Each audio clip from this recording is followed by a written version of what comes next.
세상에 떠도는 기묘한 괴담들. 첫 번째 이야기. 부산 동래동 오양대교 맨션에서 실제로 겪었던 실화괴담. 그 일은 내가 봉래동에 살 때 일어났습니다. 다들 알죠? 그 동네 분위기. 조용하고 사람들 인심은 좋은데 밤만 되면 왠지 모르게 거리 전체가 어둡고 깊은 바닷속 같은 기분이 들곤 했습니다. 그날도 그런 밤이었습니다. 형이 엄마 심부름을 대신 저한테 시켰습니다. TV에 빠져있던 형은 3만 원을 제 손에 쥐어주며 말했죠. 야, 아람마트 가서 옷 좀 사와. 밤 8시쯤이었던 걸로 기억합니다. 그때만 해도 저는 롤러브레이드 타는 걸 좋아해서 롤러를 신고 오양대교 맨션을 나섰습니다. 아람마트 가는 길은 내리막이었습니다. 속도가 붙으면 바람을 가르듯 내려가는 아이들에겐 그저 즐거운 코스였죠. 그대로 내려가고 있었는데 갑자기 어디선가 나타난 형들과 부딪혔습니다.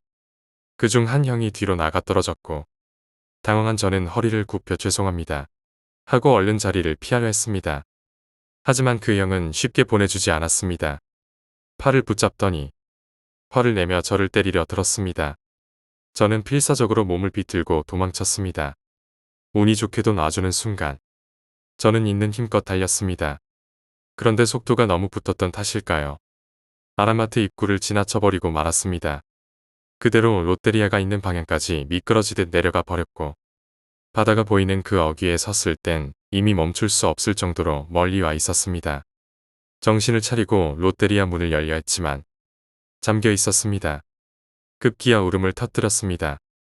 집도 멀고 마트도 지나쳤고 형들에게 얻어맞을까 두려움이 앞섰습니다. 그런데 그 순간 그 형 중 한 명이 저를 쫓아오기 시작했습니다. 분명한 숨소리가 제 등 뒤에서 들렸습니다.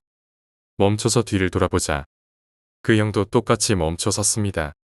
저는 다시 천천히 걸었고 그 형도 같은 속도로 따라왔습니다. 문제는 그 형의 발이었습니다. 분명 신발을 신고 있었는데 왜인지 바닥을 디딜 때마다 소리도 없고 마치 미끄러지듯 앞으로 미끄러져 오고 있었습니다. 그 순간 온몸에 소름이 돋았습니다. 확인하고 싶어 오른손을 들어봤습니다. 그 형도 오른손을 들었습니다. 왼손도 들어봤습니다. 그 형은 왼손을 들었습니다. 앉아봤습니다. 그 형도 앉았습니다. 말이 나오지 않았습니다. 뒷걸음질 치려던 순간 갑자기 어디선가 형이 뛰어와 제 앞에 섰습니다. 그 순간 형의 얼굴을 본 저는 숨을 멈추고 말았습니다. 입은 귀 끝까지 찢어져 있었고 눈동자는 사라지고 흰자만 가득했습니다. 형은 저를 똑바로 바라보며 입을 열었습니다. 조심해. 그 말을 남기고 그 형은 연기처럼 스르르 사라졌습니다. 그 자리에 한참을 서 있다가 정신을 차린 저는 그대로 아람마트로 다시 달렸습니다. 마트에서 겨우 물건을 사고 힘겹게 집에 도착했을 땐 이미 시계가 밤 10시를 가리키고 있었습니다. 형은 저를 보자마자 소리쳤습니다. 저는 말도 없이 고개를 끄덕이며 방으로 들어갔습니다. 그날 밤 저는 형에게 고마워라는 말을 하지 못했습니다. 왜냐하면 형은 분명 TV 앞에 앉아 있었거든요. 그때도 그리고 내가 집에 도착했을 때도 말이죠. 그럼 그때 바다 앞에서 저를 구해준 그 형은 대체 누구였을까요? 두 번째 이야기, 사라진 친척. 그 이야기는 단순한 공포라기보다는 어딘가 알 수 없는 풀리지 않는 퍼즐에 가까웠습니다. 때는 초등학교 무렵. 내 기억 속에도 아직 뿌연 여름 하늘이 남아 있습니다. 어릴 때부터 잔병치레가 잦았던 저는 늘 감기, 열, 기침 같은 걸 달고 살았습니다. 어느 날엔가는 해열제를 아무리 먹어도 열이 떨어지지 않아 과다 복용으로 병원에 실려 가기까지 했습니다. 부모님은 속이 타들어갔고 약은 듣지 않고 몸은 점점 약해져 갔습니다. 결국 어느 날 하반신에 힘이 풀려 스스로 일어날 수조차 없게 되었습니다. 의사는 고열로 인한 일시적인 마비라 했지만 시간이 지나도 아무런 차도가 없었습니다. 그런 날들이 이어지자 어머니는 눈앞에서 점점 축소되어가는 제 모습을 보며 밤마다 흐느끼셨습니다. 병원으로, 약국으로 업고 다니며 방법을 찾아 헤매셨지만 돌파구는 보이지 않았습니다. 그렇게 답답하고 절망적인 시간 속 어느 새벽 어머니가 저를 깨우셨습니다. 얘야, 가야겠다. 어딘지는 말하지 않았지만 곧 삼촌의 차에 실려 어딘가로 떠났습니다. 잠결에 보이는 길목은 분명 외갓집 가는 길 같았는데 차는 전혀 다른 방향으로 흘러갔습니다. 거대한 산줄기를 넘은 끝 어둠과 안개로 뒤덮인 작은 시골 마을에 도착했습니다. 새벽이라 그런지 집도 사람도 없는 마을엔 숲의 습기와 풀 냄새가 뒤엉켜 있었습니다. 도착한 곳은 낡은 기와집이었습니다. 문이 열리더니 작은 몸집의 할머니가 머리를 내밀었습니다. 얘기 들었어. 저 애냐? 얼른 들어와. 낯선 말투였지만 어머니와 아는 사이인 듯한 분위기에 저는 순순히 안으로 들어갔습니다. 그 집은 마당 너머 방 하나짜리 구조였고 나는 이불 위에 조심스레 눕혀졌습니다. 할머니는 어머니와 삼촌을 방에서 내보낸 후 혼자 제 옆에 앉아 무언가를 준비하기 시작했습니다. 방은 점점 더워졌습니다. 구들장에서 올라오는 열기가 이불을 뚫고 몸속으로 스며드는 듯한 느낌이 들었습니다. 너무 뜨거워서 입을 열어 덮다고 말하고 싶었지만 어찌된 일인지 혀는 굳고 몸은 움직여지지 않았습니다. 입도 손도 그저 내 몸이 아닌 듯 말을 듣지 않았습니다. 그 와중에도 할머니는 수건으로 제 이마에 흐른 땀을 닦으며 혼잣말을 중얼거렸습니다. 그리고 갑자기 내 머리맡을 향해 고개를 돌리더니 누군가에게 화를 내기 시작했습니다. 여기선 안 돼, 아직 아니야. 눈에 보이지 않는 존재에게 말하는 듯한 그 모습에 저는 소름이 돋았지만 몸이 움직이지 않아 그저 눈만 살짝 들어 위를 바라보았습니다. 그 순간 내 머리맡에 무릎을 꿇은 한 남자가 보였습니다. 고개를 숙인 채 원망 어린 눈빛으로 저를 바라보던 그 남자. 처음엔 삼촌이라 생각했습니다. 하지만 금방 눈을 피했습니다. 그 눈빛은 너무나 선명했고 익숙하지 않았습니다. 그 후 저는 의식을 잃듯 잠들었고 다음날 정오가 되어서야 눈을 떴습니다. 며칠 후 기적처럼 다시 두 다리에 힘이 들어왔고 천천히 다시 걸을 수 있게 되었습니다. 그 일은 그렇게 지나간 듯 보였습니다. 그러던 어느 여름 가족들과 함께 TV를 보던 중 이야기 속으로라는 프로그램에서 기묘한 할머니 이야기가 나왔습니다. 수십 년간 배앓이를 앓던 남자의 입에서 썩은 고깃덩이를 꺼내 병을 고쳐준 할머니. 재연극이 끝나고 실제 인물이 등장하며 그 할머니를 다시 찾아가는 장면이 나왔습니다. 카메라가 비춘 그 할머니. 나는 순간 TV 앞에서 얼어붙었습니다. 그건 내가 고열로 고생하던 그날 그 마을에서 만났던 바로 그 할머니였습니다. 어머니에게 그때 그 할머니 아니냐고 물었지만 어머니는 눈을 피하며 아무 말도 하지 않았습니다. 그리고 몇 년이 지나 어머니에게 다시 물었을 때 그제야 입을 열었습니다. 너 그때 머리맡에 앉아있던 남자. 그거 삼촌 아니었어. 그 방 안엔 할머니와 나 딱 둘뿐이었다는 말과 함께였습니다. 그리고 그녀가 말했습니다. 그 아이 오래전에 길 가다 혼이 빠져 죽었단다. 너한테 무언가를 빌리러 왔었나 보지. 나는 이제야 알게 되었습니다. 그 남자. 나는 어릴 적 아주 잠깐 만났던 친척이라는 것. 이름도 얼굴도 제대로 기억나지 않는 그 아이가 실종되었던 날 나는 처음으로 경찰서를 찾았고 어머니는 그 이야기를 지금껏 입에 담지 않았습니다. 하지만 그날 그 집에서 본 것 그것은 분명 꿈도 아니었고 망상도 아니었습니다. 이 글을 쓰는 지금도 등 뒤에서 그 눈빛이 느껴지는 듯합니다. 그 남자의 눈동자 속엔 아직도 풀리지 않은 무언가가 담겨 있었으니까요. 그 미스터리는 지금도 끝나지 않았습니다. 세 번째 이야기, 엘리베이터 안의 침입자들. 그때는 내가 중학교 1학년 때였다. 나는 아버지를 일찍교이었고 어머니는 아침 일찍부터 저녁 늦게까지 일을 나가셨다. 누나는 대학 때문에 외지 친척 집에 머물렀고 그렇게 나는 대부분의 시간을 혼자 보내는 아이였다. 혼자 있는 집은 조용했고 가끔은 무서울 정도로 고요했다. 그래도 나는 그 시절 어둠의 전설이라는 온라인 게임에 푹 빠져 있었기에 집에만 있는 시간도 나름대로 즐거웠다.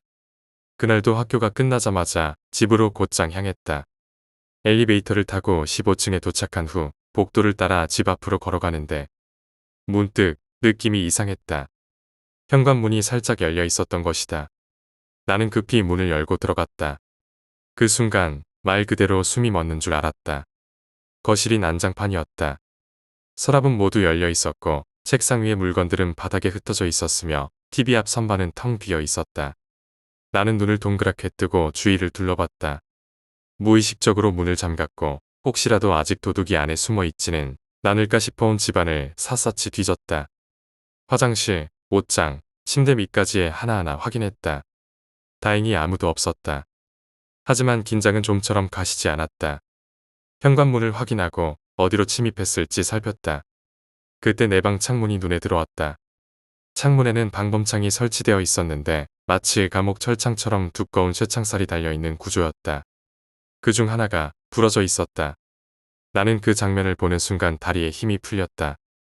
정말 누군가 들어왔던 것이었다. 밖에서 들리는 소리가 났다. 작은 목소리였지만 복도에서 또렷하게 들렸다. 나는 곧장 인터폰을 켰다.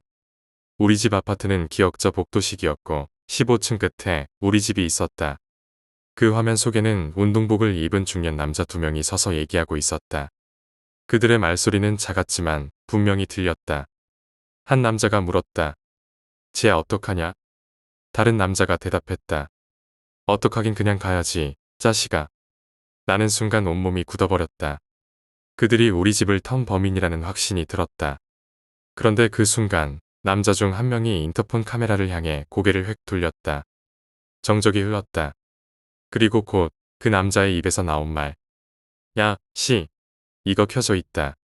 그는 갑자기 내 방 창문 쪽으로 몸을 돌리더니 다시 올라가려 했다. 나는 말 그대로 비명을 지를 뻔했지만 가까스로 참고 인터폰의 경비실 호출 버튼을 누르려 했다. 그때 다른 남자가 팔을 붙잡으며 낮게 외쳤다. 야, 미쳤냐? 그냥 튀어. 그 말을 들은 첫 번째 남자가 침을 뱉듯 A씨 하고는 두 사람은 곧 복도 끝으로 사라졌다. 나는 숨을 몰아쉬며 문을 다시 잠그고 잠시 멍하니 서 있었다. 그러다 친구에게 전화를 걸었다. 지금 집에 있기가 너무 무서워 잠깐 너희 집에 가도 되겠냐고 물었다. 친구는 흔쾌히 오라고 했다. 나는 방문을 2번 잠그고 창문도 못질처럼 걸어 잠근 후 엘리베이터를 타고 내려가기 시작했다. 15층에서 엘리베이터는 천천히 내려갔다. 14층, 13층, 12층. 그러다 띵 하고 멈춘 곳은 9층이었다. 문이 열렸다. 그리고 그 두 아저씨가 타고 들어왔다. 나는 숨이 턱 막히는 것 같았다. 그들은 아무 말 없이 내 옆에 섰고 엘리베이터 안은 침묵으로 가득 찼다. 아저씨 중 한 명은 천천히 고개를 돌려 나를 힐끔힐끔 쳐다봤다. 나는 고개를 숙이고 입술을 꽉 깨물었다. 그들의 눈빛은 무언가를 확인하는 듯했고 나는 식은땀이 등에 흘러내리는 것을 느꼈다. 1층에 도착했지만 나는 내리지 않았다. 엘리베이터 안에는 방범 카메라가 설치되어 있었다. 그 사실이 유일한 안전망처럼 느껴졌다. 내가 움직이지 않자 그들도 머뭇거렸다. 그리고는 작은 소리로 내뱉듯 말했다. 신고하면 죽여버린다. 그 말을 남기고 그들은 엘리베이터에서 내렸다. 나는 그들이 복도에서 완전히 사라질 때까지 움직이지 못했다. 다시 버튼을 눌러 15층으로 올라왔고 집에 도착하자마자 문을 걸어 잠그고 경비실에 연락했다. 경비 아저씨가 올라와 상황을 들은 뒤 경찰에 연락했고 곧 경찰이 도착해 도난 상황과 침입 경로를 확인했다. 그날 밤 나는 친구 집에 가지 못했고 한참 동안 경찰 조사와 진술을 반복했다. 어린 나이였지만 그날의 공포는 평생 잊을 수 없을 것이다. 엘리베이터 안에서 흘겨보던 그 눈빛, 방범창을 다시 타고 들어오려던 그 몸짓, 그리고 인터폰 너머에서 돌연 정적을 깨뜨리던 그 목소리. 그건 단순한 도둑 사건이 아니었다. 한참 어렸던 나는 그날 진짜 죽을 수도 있었던 것이다. 네 번째 이야기, 2번. 이야기는 한 여학생이 겪은 아주 섬뜩하고도 현실적인 체험담으로부터 시작됩니다. 그 학생은 평범한 고등학생이었고 맞벌이를 하는 부모님 아래에서 대부분의 낮 시간을 혼자 보내곤 했습니다. 집은 조용한 주택가에 위치해 있었고 오후에는 늘 인기척 없는 고요가 공간을 채우곤 했습니다. 그날도 여느 때처럼 학교 수업을 마치고 오후 늦게 집으로 돌아왔습니다. 익숙한 골목을 지나 현관문 앞에 선 그녀는 문을 열고 집 안으로 들어섰습니다. 현관을 지나 신발을 벗고 가방을 소파에 내려놓는 일련의 동작이 더위에 지친 일상을 조금이나마 식혀주는 듯했습니다. 그런데 어딘지 모르게 허전했습니다. 혼자 있다는 익숙한 기분과는 다른 미묘한 긴장감이 몸을 타고 스며들기 시작했습니다. 그녀는 배가 고팠고 무엇보다 단 것이 먹고 싶었습니다. 냉장고 문을 열어봤지만 들어있는 건 물 한 병과 반쯤 남은 김치통뿐이었습니다. 과자라도 사러 갔다 올까? 그녀는 혼잣말처럼 중얼이며 지갑을 챙겨 나설 준비를 했습니다. 그때 잠깐 스스로에게 속삭이듯 확인하듯 다시 한번 말했습니다. 문은 꼭 잠그고 나가야지. 그녀는 철저한 사람이었습니다. 비록 단 몇 분, 바로 앞 슈퍼에 다녀오는 일이었어도 현관문을 잠그지 않으면 불안한 성격이었죠. 그래서 여느 때처럼 현관문 잠금 장치를 확인하고 심지어는 문 손잡이를 여러 번 당겨보며 확실히 걸쇠가 작동하는 소리를 확인했습니다. 그리고 가벼운 슬리퍼를 신고 골목 슈퍼로 향했습니다. 해는 조금씩 기울고 있었고 골목길에는 은은한 노을이 퍼지고 있었습니다. 그녀는 초코칩 과자 하나와 바나나 우유를 사들고 익숙한 길을 따라 다시 집으로 돌아왔습니다.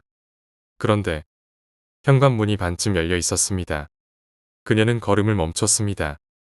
조용한 골목, 불어오는 바람, 그리고 문틈 사이로 새어나오는 어둠.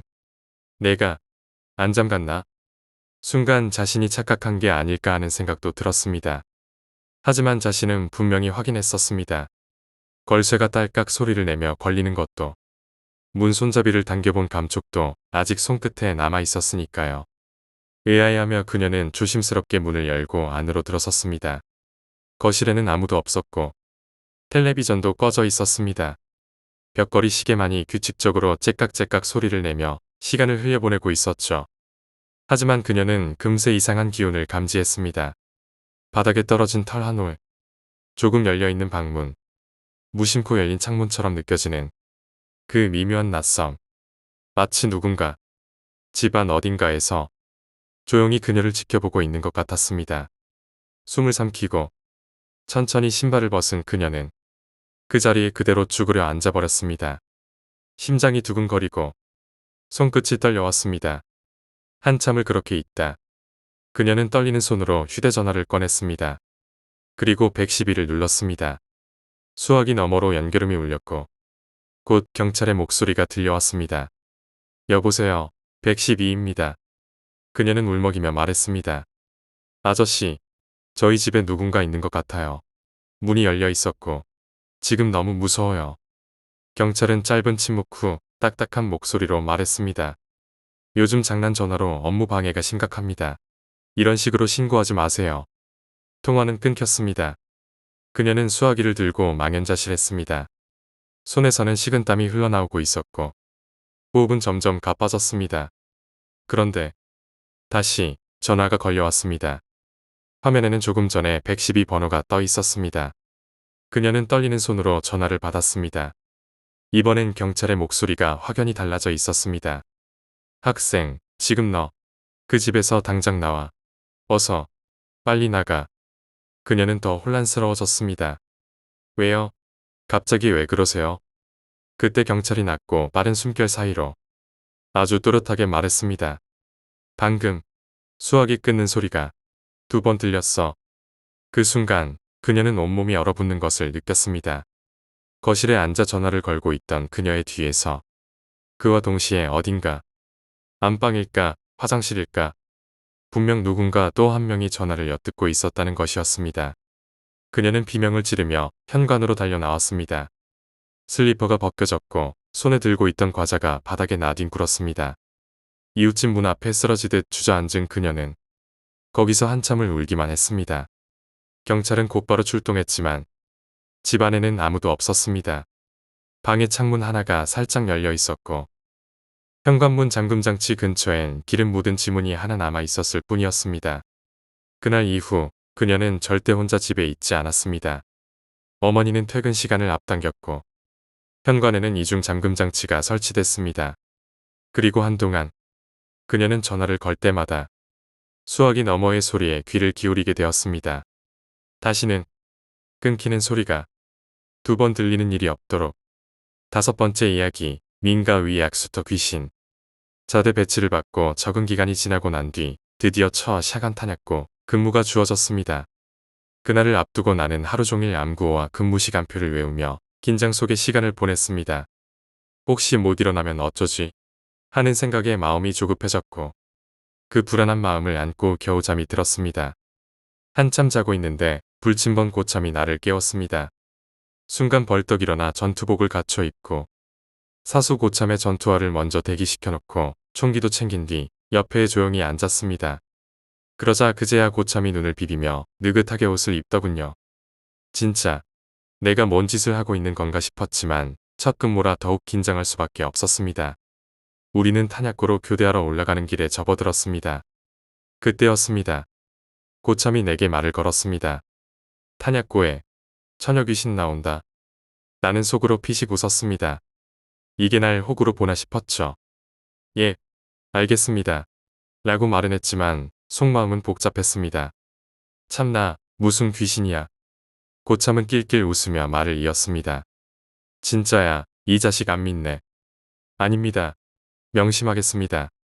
그러면서도 속으론 이미다라는 말이 떠올랐던 건 부정할 수 없었습니다. 그렇게 탄약고에 도착해 근무 교대를 마치고 나는 잔뜩 긴장한 채 주변을 살폈습니다.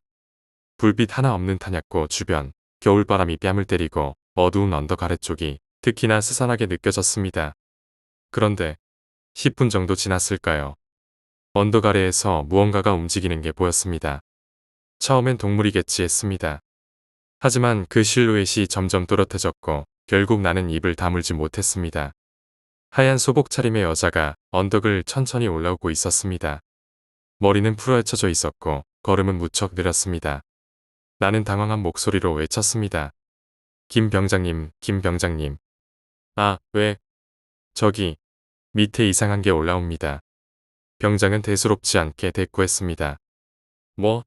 어디? 나는 목이 타들어가는 느낌으로 손가락을 뻗었습니다. 진짜입니다. 저희 쪽으로 오고 있어요. 그 여자는 마치 땅 위를 미끄러지듯 천천히 다가왔고 몇 걸음도 채 지나지 않아 바로 우리 코앞까지 왔습니다. 그 순간 나는 기절할 뻔했습니다. 여자의 얼굴은 눈처럼 하얗고 입술은 새파랗게 질려 있었으며 눈동자는 어딘가 붕 떠 있는 듯 보였습니다. 그녀가 내게 손을 내밀었습니다.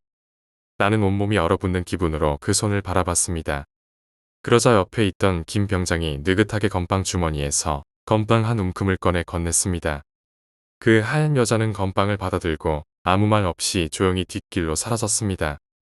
그제야 병장이 말했다. 야, 저 여자 몇 년째 새벽마다 와서 건빵 얻어간다. 나는 어이없어 멍하니 들었고 병장은 배꼽을 잡고 웃었습니다. 우리 부대 바로 밑에 민가 있거든. 약수터도 있고 안 보이는 사이로 내부인들이 잘 드나들어. 하얀 소복은 그냥 평상복이더라.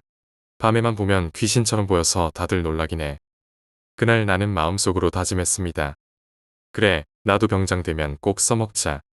그리고 세월이 흘러 드디어 내가 병장을 달고 탄약고 근무를 나가게 되었습니다. 새로운 신병을 사수로 데리고 가며 웃음을 참았습니다. 탄약고에 귀신 나온다. 신병은 순간 숨이 멎는 듯 굳었습니다. 정말입니까? 지랄한다 똥을 싸라 하고 중얼거릴 듯한 표정이 역력했지만 웃음만 꾹 참았습니다. 그래, 나도 몇 번이나 봤어. 그렇게 근무를 서고 있는데 드디어 그 광년이 모습을 드러냈습니다. 소복을 휘날리며 느릿하게 우리를 향해 걸어왔습니다. 신병은 급하게 내 옆구리를 쿡쿡 찌르며 말했습니다. 조 병장님 저기 귀신입니다. 진짜로 귀신이에요. 나는 무심하게 대답했습니다. 뭐? 어디? 아무것도 안 보이는데. 저희 쪽으로 오고 있어요. 점점 다가옵니다. 그녀는 곧 신병 코앞까지 다가왔고 신병은 울기 직전이었습니다. 내심 흐뭇하게 구경하며 이제 건빵을 건네줄 타이밍이라고 생각했죠. 건빵을 꺼내려 주머니에 손을 넣었는데 그 순간 문제를 깨달았습니다. 그날따라 바지를 평소 입던 전투복이 아닌 다른 걸 입고 나온 것입니다. 건빵이 없었습니다. 당황한 나는 어쩔 수 없이 지켜볼 수밖에 없었습니다. 신병은 거의 실성할 지경이었고 급기야 여자를 향해 욕을 퍼붓기 시작했습니다. 저리 꺼져요. 이 년아 꺼지라고. 나는 웃음을 참지 못하고 터졌습니다. 야, 누구한테 말하는 거야? 이 자식 미쳤나? 신병은 눈물 섞인 얼굴로 말했다. 조 병장님 왜 안 보이세요? 진짜 있다니까요. 시간이 흐르고 교대자가 건빵을 건네주자 그녀는 언제 그랬냐는 듯 조용히 사라졌습니다. 신병은 창백한 얼굴로 나를 바라봤습니다. 말도 잊지 못한 채 겨우 한마디만 뱉었습니다. 조 병장님, 너무하십니다. 나는 허 웃으며 말했다. 나는 왜 안 보였을까? 이상하네. 그날 이후 그 신병은 새벽 근무를 설 때마다 건빵을 잊지 않고 챙겼다고 합니다. 언제 또 그 귀신 아닌 귀신이 찾아올지 모르니까요. 6번째 이야기, 낯선 목소리. 저희 국어 선생님은 조용하고 단아한 인상의 여자분이셨습니다. 성격은 온화했지만 체질은 유난히 허약하셨고 특히 잠에 들면 자주 가위에 눌리셨다고 합니다. 누운 채로 몸을 움직이지 못하고 눈만 뜬 채 버둥대는 경험은 꽤 오래전부터 반복되었고 이제는 어느 정도 요령까지 생기셨다고 하셨습니다. 그 요령이라는 게 바로 발가락에 힘을 주는 것이었습니다. 전신이 마치 돌처럼 굳어 움직일 수 없을 때 유일하게 힘이 들어가는 부위는 발끝이었고 거기에 집중하면 결국 몸 전체가 조금씩 풀렸다고 합니다. 무서운 존재들이 곁에 어른거려도 눈을 감고 발가락에 힘을 주는 것이 그녀의 생존 방식이었습니다. 그러던 어느 날 밤 선생님은 평소처럼 늦은 시간까지 시험지 채점을 마치고 잠자리에 드셨습니다. 당시 계절은 늦가을이었고 바람이 창문 틈으로 스미는 날씨였습니다. 방 안은 적막했고 가끔 외풍이 창틀을 건드리는 소리만이 희미하게 들렸습니다. 선생님은 피로가 몰려와 깊은 잠에 빠졌습니다. 그런데 한밤중 익숙한 무게감이 몸 전체를 눌러왔습니다. 숨소리가 막히고 손끝 하나 움직이지 못하는 상태가 시작된 것이었습니다. 또 가위에 눌렸구나. 그녀는 그렇게 생각하며 마음을 가다듬었습니다. 당황하지 않고 늘 해오던 대로 발가락에 집중했습니다. 천천히 발가락에 힘을 주었습니다. 먼저 오른쪽 검지발가락, 그 다음은 왼쪽. 그러자 정말로 몸이 풀리는 듯한 기분이 들기 시작했습니다. 서서히 누군가의 억압으로부터 빠져나오는 그 느낌. 그런데 그 순간 귀에 닿은 정체불명의 목소리. 분명히 귓가 가까이에서 마치 숨을 불어넣듯 말하듯이 낮고 느릿하고 사람 같지만 어딘지 이상한 톤으로 오, 제법인데. 선생님은 숨이 멎을 뻔했습니다. 몸은 조금씩 풀려가고 있었지만 그 목소리는 단순한 환청이 아니었습니다. 너무 또렷하고 너무 가까이에서 들렸습니다. 바로 이불 밖 혹은 베개 옆 그 어디쯤에서 누군가가 말한 것이 분명했습니다. 눈을 떠보려 했지만 두려움에 눈꺼풀조차 움직이지 않았습니다. 지금까지 수십 번 가위에 눌려왔지만 이런 음성을 들은 적은 단 한 번도 없었습니다. 몸이 완전히 풀렸을 때 그녀는 눈을 번쩍 떴습니다. 방 안엔 아무도 없었습니다. 이불도 정돈되어 있었고 창문도 닫혀 있었습니다. 하지만 이상하게도 머리맡 베개가 아주 살짝 마치 누군가의 무게에 눌렸던 것처럼 꺼져 있었습니다. 그리고 그날 이후로 선생님은 가위에 눌릴 때마다 어느 순간마다 그 목소리가 들려오기 시작했다고 했습니다. 항상 발가락에 힘을 주어 몸을 풀면 어김없이 오, 제법인데. 마치 그녀의 요령을 지켜보며 감탄하는 누군가가 곁에 있는 듯 했습니다. 그 목소리는 웃는 것 같기도 화를 참고 있는 것 같기도 한 이 세상의 톤이 아니었습니다. 그녀는 말했습니다. 그날 이후로 자신은 절대로 발가락에 힘을 주지 않는다고요. 왜냐하면 자꾸만 그 목소리가 그 말을 끝내기도 전에 더 가까이 들려오는 느낌이 들기 때문이라고 했습니다. 7번째 이야기, 안동 미남리의 택시 납치미수 사건. 내가 살던 동네는 아주 외진 곳이었다. 경북 안동에서도 한참을 더 들어가야 나오는 미남리라는 마을. 차도 드물고 밤이면 개 짖는 소리조차 멀리서 들리는 그런 곳이었다. 그날은 평소보다 술자리가 길어졌다. 중학교 동창들이 모인 자리였고 친구 하나가 취한 얼굴로 말도 안 되는 이야기 하나를 꺼냈다. 어젯밤에 돌아가신 할아버지가 꿈에 나왔거든. 근데 말이야, 밀폐된 공간에 오래 있지 말라고 그러더라. 크크. 아침에 깨니까 좀 오싹했어. 뭔 소린지 모르겠지만 웃기지 않냐? 우리는 대수롭지 않게 웃고 넘겼다. 그러다 시계를 보니 자정이 넘어가 있었다. 친구는 부모님의 통금 시간이 늦었다며 급히 자리를 떴고 나는 친구가 너무 많이 마신 것 같아 택시를 잡아주러 따라 나갔다. 밖은 장대비가 쏟아지고 있었다. 우산 하나 없는 채로 둘이 서서 한참을 기다리다가 멀리서 겨우 한 대의 택시가 다가오는 게 보였다. 그런데 이미 누군가가 타고 있었다. 속으로 이 비에 언제 또 기다리나 싶은 순간 택시가 우리 앞에 멈춰 섰다. 기사가 창문을 내리고는 말했다. 합승 괜찮으시면 태워드릴게요. 나는 고민할 틈도 없이 술에 취한 친구를 뒷좌석에 태우고는 운전사에게 돈을 쥐어주며 농담처럼 말했었다. 미남리까지 배달 좀 부탁드릴게요. 그때까지만 해도 나는 아무런 의심도 하지 않았다. 그리고 나는 나머지 친구들과 2차를 가서 또 술잔을 기울이고 있었다. 하지만 그 순간부터 친구는 이상한 상황에 놓이게 되었다. 친구 말로는 비몽사몽 사이에 앞자리에서 들려오는 낮고 음침한 대화를 희미하게 들었다고 했다. 택시기사가 앞좌석의 승객에게 조용히 말했다. 드디어 한 명 건진 것 같네요. 처음엔 너무 취해서 헛소리로 들렸고 친구는 그 상태로 정신을 놓았다. 하지만 얼마 후 다시 깨어났을 때도 그 앞자리의 승객은 여전히 타고 있었고 두 사람은 계속해서 대화를 나누고 있었다. 저쪽으로 쭉 들어가면 후미진 곳이 나와. 거기가 좋겠어. 친구는 등골이 서늘해졌다. 말로만 듣던 택시 납치 사건. 그게 바로 이건가 싶었다. 하지만 몸은 취해서 움직이지 않았고 속으로는 여기서 끝나는구나 하는 생각이 들었다고 한다. 그렇게 한참을 달리던 중 저 멀리서 경찰이 음주 단속을 하고 있는 것이 보였다고 했다. 친구는 마지막 희망이라는 생각에 남은 기운을 짜내어 문을 세차게 두드리며 외쳤다. 도와주세요. 저 좀 살려주세요. 경찰은 차를 멈춰 세웠고 친구의 행동을 수상히 여긴 경찰이 문을 열자 친구는 그대로 바닥으로 쓰러졌다. 운전사와 앞좌석의 승객은 당황한 듯 웃으며 말했다. 예, 많이 취했어요. 헛소리하는 겁니다. 그들의 말에 경찰도 고개를 갸웃했지만 행선지를 묻자 기막히게도 친구의 집 근처였다. 그날 밤 명확한 증거가 없던 경찰은 결국 그들을 그냥 돌려보냈다. 친구는 그날 기억이 전부 꿈은 아니라고 말한다. 자신이 들은 그 말들과 앞좌석 남자의 어둡고 깊은 눈빛은 지금도 생생하다고 했다. 그날 이후로 친구는 택시를 타면 무조건 전화를 연결한 채로 탔다. 누군가와 대화하는 척이라도 하면서 운전사가 듣게끔 그리고 누구에게든 위치를 알리게끔. 그날 할아버지가 꿈에서 했다는 말. 밀폐된 공간에 오래 있지 말거라. 그 말은 농담이 아니었을지도 모른다. 친구는 가끔 말하곤 했다. 내가 들은 건 환청이 아니야. 그 말은 진짜였어. 그날 그 친구가 그 비오는 밤 살아 돌아온 건 정말 기적이었던 것 같다. 8번째 이야기, 대머리 학주. 때는 지난 여름이었다. 교장 선생님의 특별한 아이디어로 운동장 한복판에 캠프가 설치되었다. 학교 차원에서 열리는 일종의 리더십 캠프였고 그 자리에 반장과 부반장, 학급 부장들이 모두 참여하게 되었다. 나도 그중 하나로 참가하게 되었고 내 곁엔 친한 꼬꼬마 친구 3명이 함께 있었다.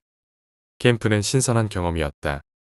그러나 밤 12시쯤 텐트 안의 습기와 딱딱한 바닥이 불편해 잠이 오지 않았다.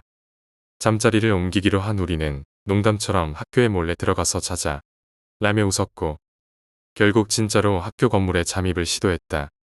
그날은 별이 밝게 뜬 밤이었고 운동장 전체가 은은한 조명 속에 잠들어 있었다. 우리는 강당 뒷문 쪽으로 조심스럽게 접근했고 어찌된 일인지 문은 닫혀 있었지만 완전히 잠기지는 않은 상태였다. 강당 안으로 성공적으로 잠입한 우리는 매트 위에 누워 조용히 숨을 죽였다. 시간은 1시, 잠이 들기 시작했다. 그러나 잠든 지 채 30분도 되지 않아 갑작스럽게 경보음이 울렸다. 무인경비 시스템, 세스콤이었다. 사방이 번쩍이며 알람이 울리고 경비원이 도착했다. 우리는 다급히 숨었지만 곧 발각되었고 경비원에게 심하게 혼이 났다. 학생들이 이 시간에 왜 여기 있어? 장난이냐? 결국 운동장 밖으로 쫓겨났다. 하지만 얌전히 돌아갈 리가 없었다. 우리는 새벽 1시 반쯤 다시금 분한 마음을 품고 학교에 재침투하기로 결심했다. 이번엔 정문이 아닌 1층 창문을 선택했고 창문을 조심스레 밀어 올려 건물 안으로 들어갔다. 다시 강당에 가보았으나 이번엔 문이 굳게 잠겨 있었다. 시청각실 역시 진입에 실패했다. 그러다 지하 1층 과학실을 떠올렸다. 마침 내가 과학실 청소 당번이었고 부고조끼를 갖고 있었다. 그 열쇠를 꺼내 조심스레 문을 열었다. 문 따기 성공. 우리는 조용히 안으로 들어갔고 장난 반 호기심 반으로 라면을 끓이기로 했다. 비커에 물을 넣고 알코올 램프에 불을 붙여 조심조심 라면을 끓였다. 그러나 바로 그 순간 옆에 누워있던 해골 모형을 보고 누군가 비명을 질렀다. 그 소리에 놀라 몸을 움찔했고 손에 들고 있던 비커가 떨어졌다. 비커는 깨지고 라면은 바닥에 흩어졌으며 무엇보다 알코올 램프가 깨지며 불이 옆으로 번졌다. 알코올은 빠르게 퍼졌고 불꽃도 함께 퍼져나갔다. 우리는 당황했고 걸레로 불을 끄려 했지만 오히려 걸레에 불이 옮겨붙었다. 나는 친구와 함께 과학실을 빠져나왔고 꼬꼬마 2명은 나만 뭔가를 하려 했다. 우리는 1층으로 도망쳐 나왔다. 마치 영화처럼 유리창에 몸을 부딪히며 나가려 했지만 유리는 단단했다. 결국 창문을 열고 탈출에 성공했다. 그러나 체육 선생님이 운동장을 지나가다가 우리를 발견했고 급히 상황을 듣고 과학실로 달려갔다. 이미 꼬꼬마 2명이 불길을 어느 정도 진화시켜 놓은 상태였고 체육 선생님은 소화기를 들어 마무리 진화를 했다.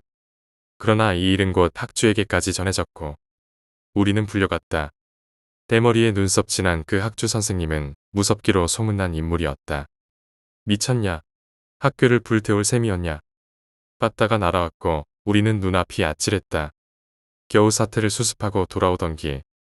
나는 꼬꼬마들과 다시 교실로 향하던 중 장난처럼 손오공과 배지터, 프리저를 흉내내기 시작했다. 그런데 진짜로 던져버린 돌 하나가 학교 창문에 정확히 맞아 고린. 우리는 그대로 도망쳤지만 꼬꼬마 한 명이 근처에 있던 선생님에게 잡혔다. 다시 학주에게 끌려갔고 다시 한번 매를 맞았다. 조용히 살겠다고 다짐한 다음날 점심시간이었다. 친구들과 축구를 하다가 공이 실수로 선생님에게 날아가 버렸다. 선생님은 허리를 움켜쥐며 주저앉았고 우리는 반성문을 3장씩 써야 했다. 이쯤 되자 우리는 현실을 직시했다. 학교는 우리를 용서하지 않을 것이다. 그래서 도망치기로 했다. 다음 날 아침 정문 앞 꼬꼬마 2명의 머리카락, 내 명찰, 다른 1명의 실내화 주머니 모두 걸렸다. 학주 선생님은 그 자리에서 우리를 노려보았다. 우리는 30초간의 무언의 합의를 나눈 후 도망쳤다. 놀랍게도 당시 잡혀있던 11명의 학생이 동시에 도망치기 시작했다. 그러나 오래 갈 수는 없었다. 꼬꼬마들과 나는 금세 붙잡혔고 다시 학주의 분노는 타올랐다. 이번엔 5명씩 나누어 단체 처벌이 이루어졌다. 정말 무서운 기억이었다. 그날 밤 우리는 다시 숙소에서 조용히 잠을 청하려 했지만 선생님께 들켜 또 혼이 났다. 그 와중에 내 옆에 있던 꼬꼬마 한 명이 진짜 싸가지 없네 라는 말을 크게 말해버렸고 결국 또다시 교무실에 불려갔다. 그날 이후로 우리는 진짜 조용해졌다. 누구도 다시는 과학실 근처에 가지 않았고 학교를 불태울 생각도 하지 않았다. 그 여름은 우리에게 절대 잊을 수 없는 공포의 계절로 남았다. 9번째 이야기, 사당동 골목의 마지막 문. 이 이야기는 내가 고등학생 시절 학교에서 MT를 갔을 때 들었던 이야기입니다. 같은 조에 있던 한 후배가 해준 얘기였는데 그 애는 당시 중학생이었고 지금도 잊히지 않는 표정으로 그 사건을 말해줬습니다. 후배는 서울시 동작구 사당동 근처에 살고 있다고 했습니다. 그 동네는 지하철과 번화가가 적당히 어우러진 곳이고 조금만 걸어 나가면 이수역 근처 영화관이 있는 지역으로 나올 수 있다고 했습니다. 처음엔 별 의미 없이 듣고 있었지만 점점 이야기가 흘러가면서 내 몸에 소름이 돋기 시작했습니다. 그 사건은 몇 해 전 후배가 초등학생이었을 때 실제로 일어난 일이었습니다. 한밤중, 정확히는 저녁과 밤의 경계쯤 되는 시간이었다고 합니다. 거리는 평소처럼 조용했고 몇몇 슈퍼와 가게들이 마지막 손님을 기다리는 시각이었습니다. 그런데 갑자기 조용하던 골목을 찢는 듯한 울음소리가 들려왔습니다. 한 여자가 미친 듯이 울면서 달려나오고 있었고 그 뒤를 안경 쓴 중년의 남자가 칼을 들고 쫓아오고 있었습니다. 남자의 걸음은 무섭도록 빠르고 집요했다고 했습니다. 여자는 눈앞에 보이는 슈퍼마켓을 향해 전력을 다해 뛰어들어갔습니다. 아직 문을 닫지 않은 슈퍼 안에는 슈퍼 아주머니가 카운터 뒤에 서 있었고 눈앞에서 벌어지는 일에 잠시 당황한 듯한 모습이었습니다. 여자는 문 앞에서 절박하게 외쳤습니다. 아줌마 제발 문 좀 열어주세요. 제발 살려주세요. 당장이라도 칼에 찔릴 것 같은 긴박한 상황. 여자가 눈에 눈물이 가득한 채 문을 두드리며 애원했지만 슈퍼 아주머니는 결국 그 문을 열어주지 않았습니다. 아니, 더 정확히 말하면 문을 잠가버렸습니다. 여자는 순간 경악했고 문이 안 열린다는 사실을 인지하자 눈빛이 완전히 달라졌다고 합니다. 주위를 두리번거리며 다른 방향으로 도망쳤지만 이 골목은 구조상 막다른 지점이 하나 있습니다. 그 여자는 결국 그 골목 끄트머리 더 이상 갈 데가 없는 벽 앞에 몰리게 되었고 그 자리에서 잔인하게 칼에 찔려 죽임을 당했다고 합니다. 사건은 순식간에 마무리됐고 골목에 남은 건 붉게 물든 콘크리트 바닥뿐이었습니다. 그 사건 이후로 동네가 발칵 뒤집혔다고 합니다. 그 슈퍼 앞은 당연히 분노의 대상이 되었고 많은 이들이 왜 문을 열어주지 않았냐며 슈퍼 아주머니에게 따졌습니다. 그때 아주머니가 했다는 말이 더 충격적이었습니다. 나도 같이 죽을까봐 무서워서 못 열었어. 그 말에 사람들의 반응은 갈렸습니다. 어떤 이들은 공감했고 어떤 이들은 분노했습니다. 하지만 그 어떤 것도 죽은 여자의 생명을 돌려놓을 수는 없었습니다. 그리고 또 하나의 무서운 이야기가 전해졌습니다. 후배와 친구 몇 명은 사건 직후 미친 남자가 경찰에 붙잡혀 끌려가는 장면을 직접 목격했습니다. 남자는 수갑에 채워져 끌려가면서 처음에는 싱글벙글 웃고 있었다고 합니다. 그러다가 어느 순간 얼굴이 일그러지며 조용히 혼잣말처럼 말했답니다. 아쉽다. 그 짧은 말에 모두가 숨을 삼켰다고 했습니다. 마치 그 여자가 아직 덜 죽어 있었는데 뭔가 더 하고 싶었다는 듯한 말투였다고 했습니다. 그 미묘한 뉘앙스가 목격자들의 마음에 깊은 흉터로 남았습니다. 그리고 그 다음 날, 그 골목 어귀에서 그 여자의 장례식이 조용히 치러졌습니다. 향 냄새가 은은하게 골목 전체를 감쌌고 사람들은 침묵 속에서 고개를 떨구었습니다. 누구도 그 사건을 완전히 잊지는 못했습니다. 그리고 후배는 그렇게 말했습니다. 그 골목, 아직도 가끔 지나가는데 문득 끈할 생각이 나. 지금도 그 골목 슈퍼 앞에만 서면 가슴이 답답해져. 내가 그 이야기를 듣고 나서 그날 밤 쉽게 잠들 수 없었습니다. 누군가의 외침이 외면당한 그 장면, 그리고 아쉽다는 말. 그건 단지 사건이 아니라 사람들의 선택이 남긴 깊은 상흔이었습니다. 10번째 이야기, 영도의 계단과 동대신동의 유리창. 우리 가족은 부산 영도에 있는 오양대교 맨션 1308호에 살고 있었습니다. 맨션은 오래되었지만 조용한 동네였고 평소엔 별일 없이 평범한 나날들이 이어졌습니다. 하지만 그날은 달랐습니다. 엘리베이터가 고장이 났습니다. 13층까지 걸어 올라가야 했죠. 혼자 계단을 오른다는 건 생각보다 쉬운 일이 아니었습니다. 밤늦은 시간이었고 복도에는 형광등 하나 켜지지 않았습니다. 전등이 끊겨 어둠은 짙었고 계단에 발을 디딜 때마다 삐걱거리는 소리가 메아리처럼 울려 퍼졌습니다. 올라가던 중 위쪽에서 들려오는 이상한 소리가 있었습니다. 마치 누군가가 발을 끌며 천천히 계단을 내려오는 듯한 소리였습니다.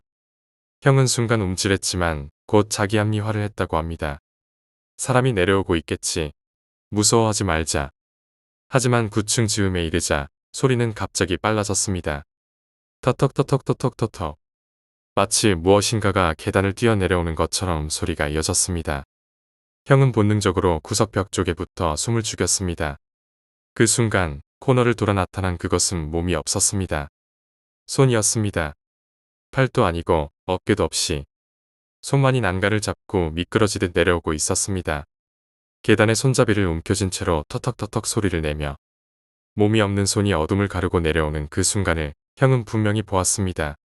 소리도 없이 마치 혼자 힘으로 움직이는 듯한 손의 움직임. 그때 이후로 형은 엘리베이터가 고장나면 꼭 누군가와 함께 올라가야만 했습니다. 그리고 이번에는 제가 직접 겪은 얘기입니다. 그날은 서면에 약속이 있어 평소보다 이른 시간에 동대신동 지하철역에 도착했습니다. 플랫폼은 한산했고 바람이 느껴질 정도로 조용했습니다. 그때 7명쯤 되는 꼬마 아이들이 갑자기 제 시야에 들어왔습니다.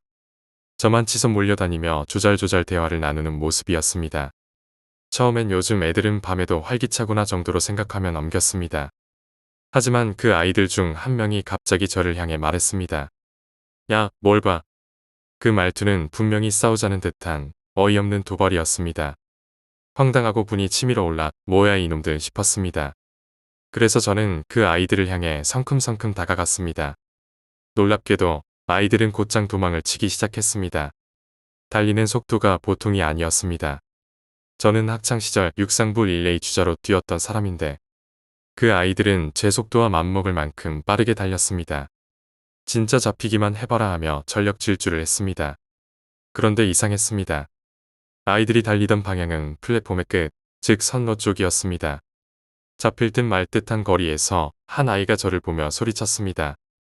그 순간 저도 모르게 더 빠르게 달렸고 아이를 잡기 위해 마지막 점프를 했습니다. 그 찰나 누군가가 제 옷깃을 확 잡아 끌었습니다. 갑작스레 멈춰지며 몸이 뒤로 젖혀졌고 눈앞에는 지하철이 플랫폼으로 들어오고 있었습니다. 뒤돌아보니 영무원 같은 어른이 저를 노려보며 외쳤습니다. 이봐, 학생 미쳤어? 지하철 오고 있는데 뛰면 어떡해? 숨을 고르며 죄송하다는 말도 하지 못한 채 바닥에 주저앉았습니다. 그리고 지하철이 멈췄습니다. 문이 열렸지만 저는 한 발짝도 들어가지 못했습니다. 그 이유는 지하철 유리창 너머에 그 아이들이 있었습니다. 분명히 제가 따라갔던 그 꼬마들. 그들이 지하철 내부에서 저를 향해 웃고 있었습니다. 그중 한 명은 입을 움직이며 이런 말을 했습니다. 아깝다, 진짜 아깝다. 그 웃음은 조롱과도 같았고 그 모습은 사람 같기도 아니기도 했습니다. 저는 결국 그날 지하철을 타지 못했습니다. 집으로 돌아가는 길 온몸이 떨렸고 그날 밤 저는 단 한숨도 제대로 잘 수 없었습니다. 그날의 기억은 지금도 잊히지 않습니다. 엘리베이터 없는 날 손만 내려오던 계단 그리고 지하철 유리 너머 웃고 있던 그 아이들. 이 도시의 어딘가엔 우리가 눈치채지 못한 무언가가 분명히 존재하고 있습니다. 그리고 그들은 가끔 우리를 부르곤 합니다. 손짓으로, 말투로 혹은 유리 너머에서 11번째 이야기 현관 앞에 칼든 남자 9월 중순 그러니까 지금으로부터 딱 한 달 전쯤의 일이었습니다. 그때는 방학이었고 저는 평소처럼 집에서 방콕하며 시간을 보내고 있었습니다. 아버지는 새벽 일찍 출근하시고 어머니는 오전 내내 일을 하시며 집을 비우셨습니다. 형은 아예 집에 들어올 생각조차 하지 않았기에 저는 자연스럽게 집에 혼자 남는 시간이 많았습니다. 방학 내내 그랬습니다. 누구와 어울릴 일도 없고 어디 나갈 일도 없이 그냥 하루하루 컴퓨터 앞에 앉아 시간을 죽이는 생활이었습니다. 사건이 일어나기 전날 밤도 그랬습니다. 새벽까지 밤샘을 하며 게임을 하다 해가 뜨기 전 침대에 누웠습니다. 밤샘 후엔 늘 그렇듯 정오까지는 꼭 자는 게 저만의 규칙 같은 거였습니다. 그날도 예외는 아니었습니다.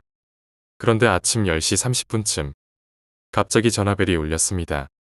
눈을 비비며 시계를 확인하니 아직도 오전이었습니다. 전화를 건 사람은 다름 아닌 어머니였습니다. 아들, 자고 있었어? 혼자 있으니까 현관문 잘 잠그고 있어. 졸린 목소리로 알았어. 다시 잘게. 라고 말한 뒤 문득 걱정이 되어 현관문을 확인하러 갔습니다. 문은 잠겨 있었습니다. 그걸 확인한 저는 안도하며 다시 침대로 돌아갔습니다. 그런데 그 순간 현관 초인종 벨이 울렸습니다. 아직 눈이 덜 떠진 상태였지만 나는 습관적으로 먼저 문 옆에 달린 작은 구멍으로 밖을 살폈습니다. 하지만 아무것도 보이지 않았습니다. 고개를 갸웃하며 돌아서려는데 다시 한번 벨이 울렸습니다. 짜증이 밀려왔습니다. 그래서 큰 소리로 누구세요? 하고 물었습니다. 아무 대답도 들리지 않았습니다. 쌩 까고 자러 갈 생각이었지만 또다시 벨이 울렸습니다. 점점 화가 나기 시작했고 무언가 이상하다는 기분도 들어 거실 창문으로 다가갔습니다. 우리 집은 빌라 3층에 위치해 있는데 금방 창문에서는 현관문 앞쪽이 보입니다. 조심스럽게 커튼을 젖히고 창문 밖을 살폈습니다. 그리고 그곳에 낯선 남자 한 명이 서 있었습니다. 말없이 그저 문 앞에 가만히 서 있었습니다. 순간 등줄기에서 식은땀이 흘렀습니다. 그 남자는 몇 초를 그렇게 서 있다가 아무런 말도 없이 천천히 몸을 돌려 계단 쪽으로 걸어갔습니다. 나는 그가 1층까지 완전히 내려갈 때까지 기다렸습니다. 그러고는 조심스럽게 현관문을 아주 살짝 열고 복도 난간 너머 아래를 내려다보았습니다. 남자가 걷고 있었습니다. 이제 안심해도 되겠구나 싶던 그때 그 남자의 왼손에 들린 무언가가 눈에 들어왔습니다. 그건 칼이었습니다. 순간 심장이 멎는 것 같았습니다. 목이 뻣뻣하게 굳고 손끝이 저릿해졌습니다. 그 남자는 아무 말 없이 칼을 들고 그대로 골목 모퉁이로 사라졌습니다. 나는 얼른 문을 닫고 거실로 돌아가 소파에 주저앉았습니다. 숨이 가빠졌고 손은 땀으로 젖어 있었습니다. 그날 이후 나는 절대로 누구든지 무턱대고 문을 열지 않습니다. 이 일은 가족들에게도 말했습니다. 하지만 형은 웃으며 말했습니다. 내였으면 그냥 문 열고 아가리 주세린다. 그 말이 위로가 되기는커녕 오히려 소름이 끼쳤습니다. 그날의 공포는 말로 다 표현할 수 없습니다. 무슨 일이 일어날 수도 있었는지 생각할수록 지금도 문이 울릴 때면 나는 본능적으로 창문부터 확인합니다. 그 남자의 눈빛은 끝까지 보이지 않았지만 그 손에 쥐어진 칼은 내 인생에서 절대 잊을 수 없는 기억으로 남았습니다. 12번째 이야기, 양재동 화장실의 하얀 손. 지난 봄 친구들과 모인 조용한 술자리에서 나는 결코 잊을 수 없는 이야기를 듣게 되었습니다. 한 잔 두 잔 오가던 술잔 끝에서 술이 거나해졌을 무렵 한 언니가 조용히 입을 열었습니다. 나 귀신 본 적 있어. 그 말 한마디에 웃음꽃 피던 분위기는 순간 싸늘하게 식었고 귀에 닿는 모든 소리조차 또 끊긴 듯 정적이 감돌았습니다.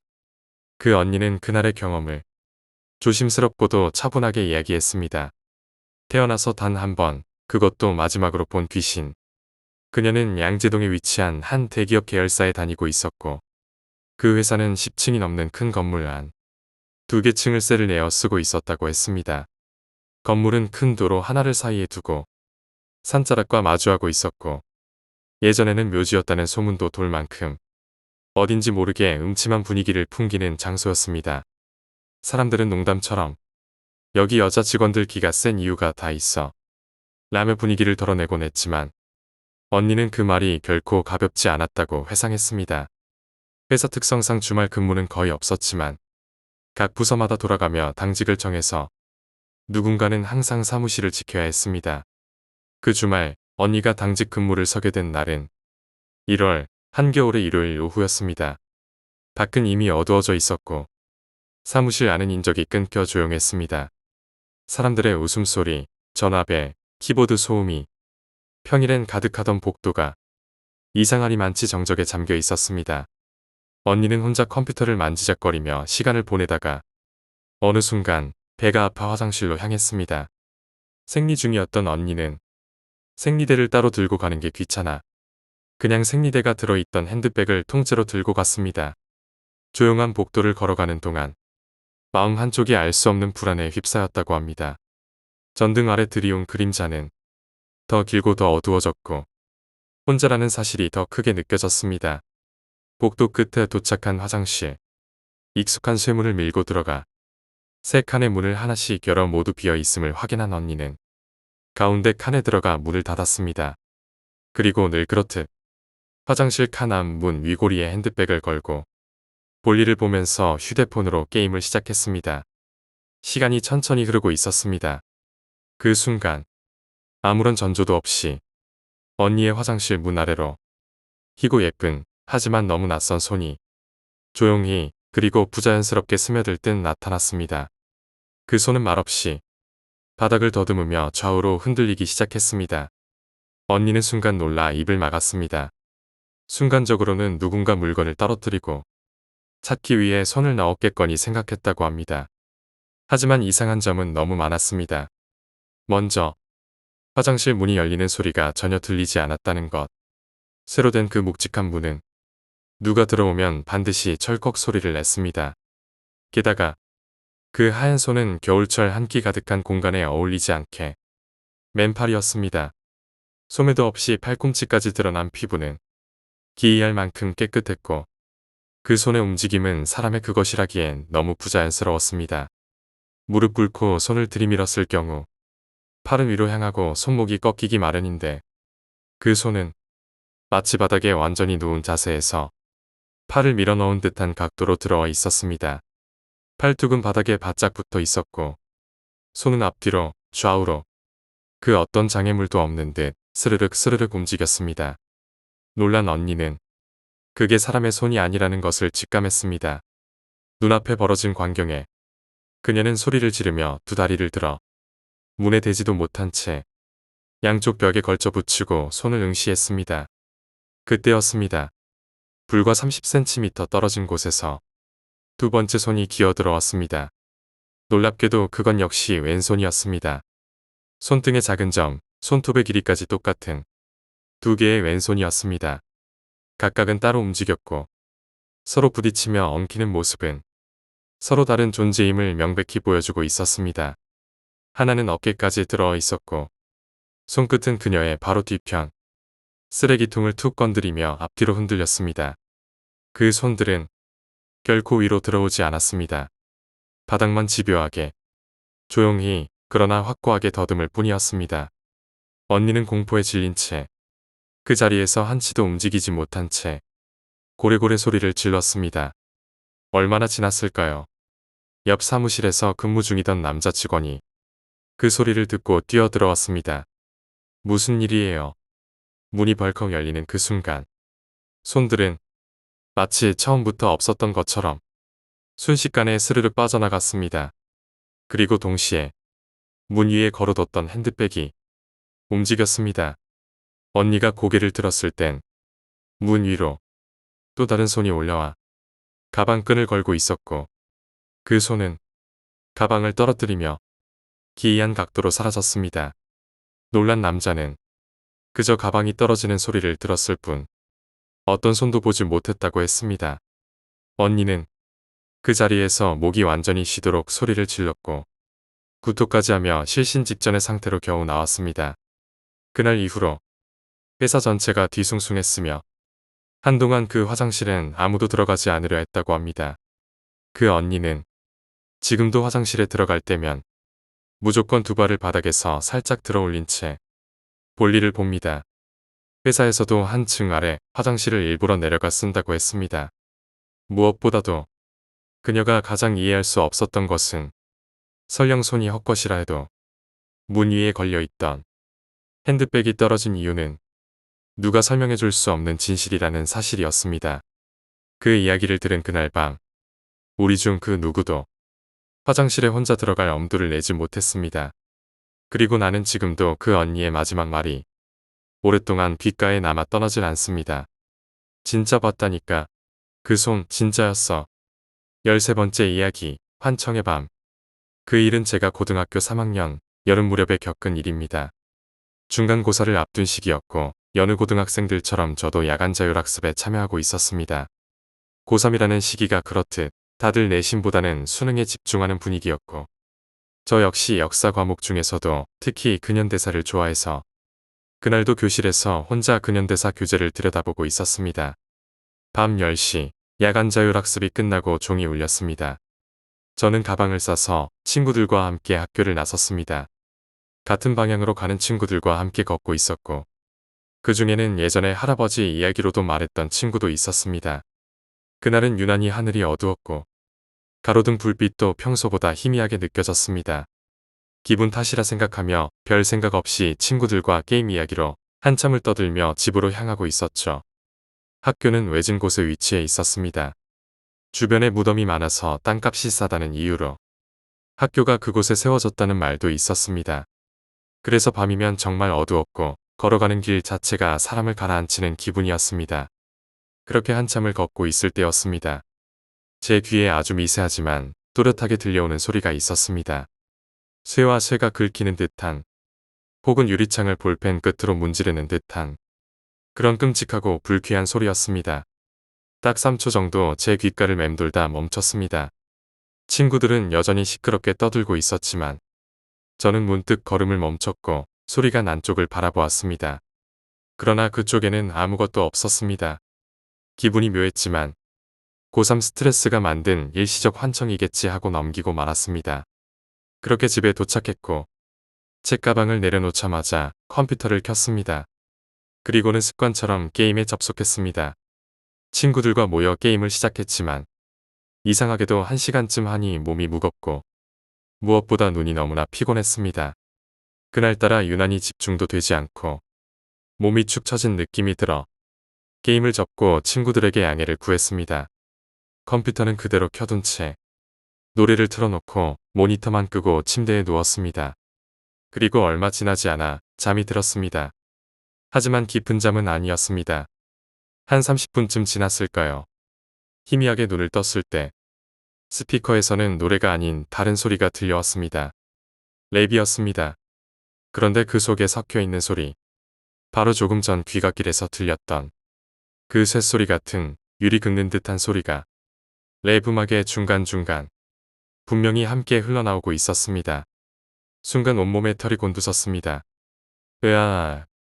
저는 제 생애 그 어느 때보다 큰 비명을 지르며 제 방 문을 열고 거실로 뛰쳐나갔습니다. 부모님은 놀라서 벌떡 일어나셨고 아버지는 다급하게 물었습니다. 무슨 일이야? 하지만 저는 아무 말도 할 수 없었습니다. 귓가에는 아직도 그 소리가 가득했고 그 소리를 지우기 위해 거실에서 무작정 소리를 질러댔습니다. 비명에 가까운 고함을 1분가량 질렀습니다. 그러다 문득 그 끔찍한 소리가 멈추고 공기가 정적에 잠긴 듯 조용해졌습니다. 그제야 저는 울기 시작했습니다. 어머니가 저를 조심스레 안으며 말했습니다. 괜찮니? 저는 무너진 감정에 그저 눈물만 흘릴 수밖에 없었습니다. 잠시 뒤 부모님과 함께 방으로 들어갔습니다. 방 안은 조용했고 컴퓨터가 돌아가는 소리만 조심스럽게 들렸습니다. 모니터를 다시 켜보니 노래는 멈춰 있었고 재생이 끝난 상태였습니다. 그 노래를 조심스럽게 다시 처음부터 끝까지 들어봤습니다. 아무런 이상한 소리는 들리지 않았습니다. 몇 번을 반복해도 그날 밤 들었던 소리는 없었습니다. 결국 부모님은 저를 데리고 응급실로 향했습니다. 의사 선생님은 귀에 이상은 없다고 했습니다. 그리고 간혹 뇌가 특정한 주파수나 자극의 영향을 받을 경우 그 소리를 다시 들을 수도 있다고 설명했습니다. 그것이 환청이라고 불리는 현상이라며 크게 걱정할 일은 아니라고 말했습니다. 저는 그 말을 들으며 그래, 그냥 환청이었겠지 하고 넘기려 했습니다. 하지만 다음 날 아침 잠에서 깨어난 저는 문득 이상한 기분이 들었습니다. 그리고 바로 컴퓨터를 켜고 전날 틀었던 노래의 재생 목록을 확인했습니다. 놀랍게도 제가 들었던 랩은 그 목록에 없었습니다. 저는 한동안 모니터를 멍하니 바라보았습니다. 그 이후로 저는 컴퓨터를 거실로 옮겼습니다. 그리고 밤에는 더 이상 노래를 듣지 않게 되었습니다. 사람들은 누구나 한 번쯤은 환청을 들을 수 있다고 말합니다. 하지만 그 환청이 언제, 어디서, 어떤 방식으로 들려오는가는 정말 그 사람의 의지로만 해결할 수 있는 걸까요? 이 이야기는 제가 겪은 가장 생생하고 가장 무서웠던 고3 여름의 밤이었습니다. 14번째 이야기, 흰 옷의 여자. 영희가 세상을 떠난 지 벌써 3년이 지났다. 부슬부슬 내리는 비가 유난히 마음을 눌리게 만들던 오늘. 나는 문득 그날을 떠올렸다. 고등학교 2학년이었던 우리는 늘 함께 붙어 다녔다. 특별한 이유 없이 우리 집에 자주 놀러오던 영희는 사실 내 오빠를 좋아하고 있었다. 내가 아는 영희의 마음은 그야말로 일방적인 짝사랑이었고 나는 그 마음을 누구보다 잘 알았기에 영희가 올 때마다 일부러 오빠를 내 방으로 불렀다. 오빠에게 수학 문제를 묻는 척, 영어 해석을 부탁하는 척, 영희에게 자그마한 기회를 만들어주고 싶었다. 오빠는 처음엔 무표정하게 응했고 점점 내 방으로 오는 걸 마지못해 하는 눈치였지만 나는 아랑곳하지 않았다. 그날도 마찬가지였다. 오빠는 2층에서 공부하고 있었고 나는 아무렇지도 않게 오빠를 불렀다. 문이 열리는 소리에 고개를 돌리자 오빠는 내 방에 들어오자마자 얼굴이 하얗게 질려버렸다. 눈이 크게 뜨인 채 그는 문을 꽝 닫고 그 자리에서 도망치듯 2층으로 뛰어 올라갔다. 순간이었고 너무도 갑작스러워. 나와 영희는 아무 말도 못한 채 서로를 바라보기만 했다. 그 정적을 깨고 영희는 조용히 가방에 책을 넣었다. 미혜야, 나 먼저 갈게. 그녀의 얼굴엔 슬픔이 그대로 드러나 있었다. 나는 무거운 마음으로 현관까지 그녀를 배웅했고 곧장 오빠 방으로 올라갔다. 오빠, 아무리 그래도 그건 너무했어. 사람 무시하는 것도 정도가 있지. 영희 얼마나 상처받았을지 알아? 오빠는 담배만 물고 있었고 얼굴은 여전히 창백했다. 말 한마디 없이 불붙은 담배 끝만 바라보던 오빠의 모습이 지금도 잊히지 않는다. 다음 날 아침, 나는 학교에서 충격적인 소식을 들었다. 영희가 자살했다는 것이었다. 그날 새벽, 자신의 방에서 목을 메었다고 했다. 모든 것이 무너지는 듯했고, 나는 숨조차 쉬기 어려웠다. 분노가 밀려들었다. 오빠는 살인자야. 그때 도망치지만 않았어도. 영희는, 오빠는 변명 한마디 없이 그저 담배만 피웠다. 그 이후 영희에 대한 이야기는 금기처럼 우리 가족 사이에서 사라졌다. 그리고 오늘 오빠가 군에서 첫 휴가를 나왔다. 모처럼 가족들이 다 함께 모여 식사를 했고, 식사 후 오빠와 마주 앉아 커피를 마시며 창밖을 바라보았다. 그날처럼 오늘도 부슬비가 조용히 마당을 적시고 있었다. 나는 혼잣말처럼 말했다. 그 애도 그렇게까지 할 필요는 없었는데. 그때 오빠가 조용히 입을 열었다. 미혜야, 사실 말인데 이제는 말할 수 있을 것 같아. 나는 그를 바라보았다. 영희는 내가 밀어낸 게 아니야. 그날 내가 본 걸 말해줄게.